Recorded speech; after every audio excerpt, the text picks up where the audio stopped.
အားလုံးပဲမင်္ဂလာပါရှင်တနင်္လာသားသမီးများအတွက်တလပိုင်း15ရက်နေ့ကနေပြီးတော့24ရက်နေ့ထိမိမိတို့အတွက်ကြုံတွေ့ရမယ့်ကံကြမ္မာအဆိုးကောင်းတွေဆောင်ရန်ရှောင်ရန်များနဲ့အဆောင်ရေတရားများကိုဟောပေးမှာဖြစ်ပါတယ်ဒီလိုကာလမှာမိမိတို့အတွက်စိတ်ပင်ပန်းစရာကိုယ့်အတွက်အခက်အခဲတွေရုတ်တရက်မထင်မပဲဝင်လာမဲ့ပြဿနာလေးတွေနဲ့ရင်ဆိုင်ဖြေရှင်းရတဲ့အချိန်အခါမျိုးမှာရှိပါတယ်အဲ့တော့လုပ်ငန်းခွင်မှာအောင်မြင်နေဖြစ်ထွန်းမယ်လုပ်ငန်းနဲ့ပတ်သက်ပြီးတော့ယာရုတက်ပြီးပြောင်းရွှေ့တာနေရာကောင်းကိုရရှိတာတစ်ပွိုင်းကနေတစ်ပွိုင်းကိုပြောင်းရတာပေါ့နော်ဒီတနေရာနဲ့တနေရာကိုပြောင်းရွှေ့ရတာအဲ့တော့အပြောင်းအရွှေ့ကောင်းမွန်တဲ့ကံတရားနဲ့တူပြောင်းရွှေ့မှုကြုံရတဲ့ကာလမျိုးတွေမှာရှိပါတယ်အဲ့တော့ကိုယ်ပိုင်လုပ်ငန်းလုပ်ကိုင်နေသူတွေဆိုလို့ရှိရင်ဒီလိုကာလကအလုပ်တွေဖြစ်မယ်တိုးချက်ရတဲ့ပြန်ပွားတဲ့ပေါ့နော်တိုးချက်ပြန်ပွားတဲ့ဒါမဲ့တခုရှိတာကစောင့်ကြည့်ရသူရှိတယ်မိမိမှာအခက်အခဲတွေရင်ဆိုင်ရတဲ့အဲ့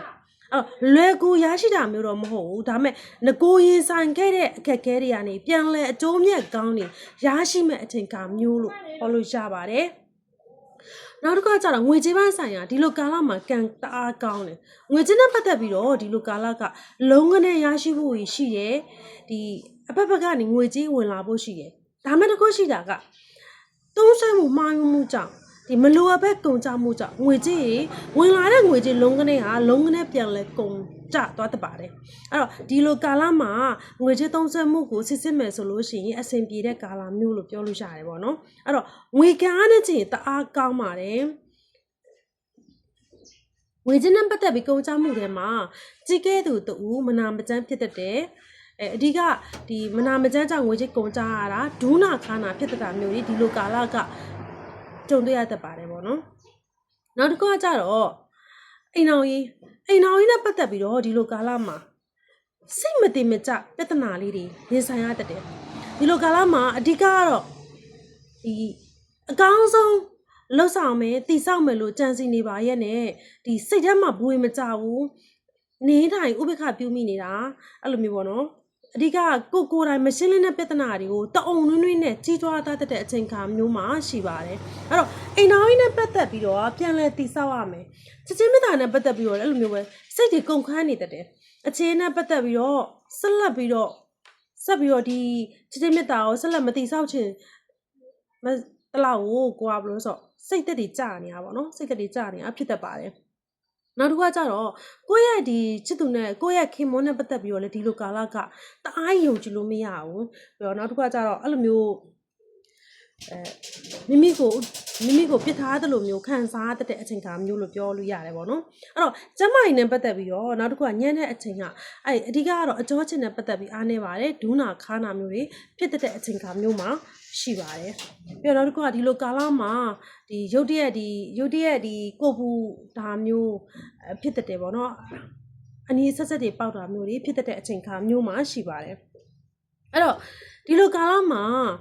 မိမိတို့ကံကိုညံ့သွားစေတဲ့အကြောင်းအရာကတော့ချစ်ချင်းမေတ္တာအရေးပဲအဲ့တော့ကိုယ်စိတ်ထဲမှာအလုံးနဲ့ပတ်သက်ပြီးလဲထပ်မတွေးချင်တော့အောင်ဒီပြဿနာတွေမှုန့်ထွန်းနေတတ်တယ်ပေါ့နော်အဲ့တော့အဲ့ဒီမျိုးအမျိုးသမီးအဖြတ်ရှိတယ်တတိထားပါပေါ့နော်ဒီလိုကာလကခီးဝေးတွေကိုထွက်ရတတ်ပါတယ်ဒါမှတခုရှိတာခီးနဲ့ပတ်သက်ပြီးတော့ဒီခီးတူလေးတွေကပြတ်သွားတတ်တယ်ပေါ့နော်ခီးတူလေးနဲ့ပတ်သက်ပြီးတော့ဥမာဖျားဘူးခီးတို့ဒီအပျော်ပါထွက်သွားမဲ့ခီးမျိုးတွေမှာမိမိတို့အတွက်ဒီဆုံးရှုံးနေတာခြင်းတွေဖြစ်တဲ့အချိန်ခါမျိုးမှာရှိတယ်ဒီလိုကာလကဖြစ်နိုင်မယ်ဆိုတော့ငြိမ်နေတာအကောင်းဆုံးပဲပေါ့နော်မိမိရဲ့ကံတရားကိုပို့ပြီးကောင်းမွန်လာအောင်နဲ့လှုပ်ဆောင်တဲ့ရေတွေကဒီငှက်တကောင်လှုပ်ပြီးတော့